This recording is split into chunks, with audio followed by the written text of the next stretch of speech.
Magandang araw sa inyo mga kadadi. Nagbabalik na naman po tayo at may tuturo na naman po akong panibagong recipe po sa inyo. Ang niluto ko nga po pala ngayong araw mga kadadi ay puso ng saging. Ang ginawa ko nga po pala dito mga kadadi ay ginawa ko nga po itong adobo. Ang sinahog ko nga po dito ay baboy. Kita naman yung mga kadadi kung gaano po ito kasarap. Pero bago ko ituro sa inyo at ipakita ay mag-intro muna po tayo.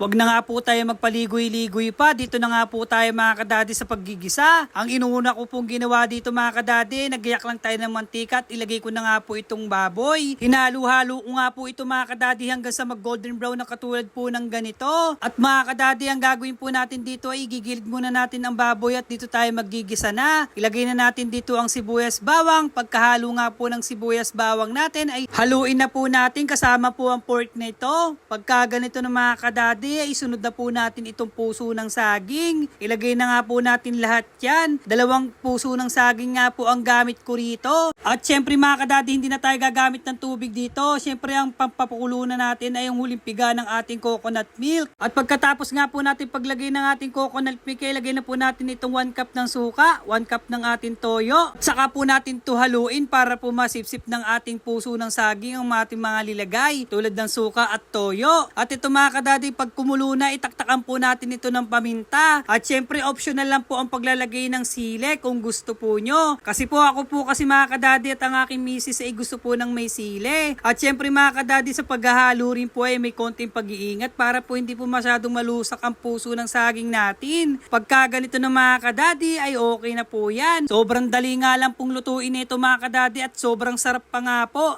At syempre mga kadadi, ilagay na po natin itong sotangho na binabad natin sa tubig kanina.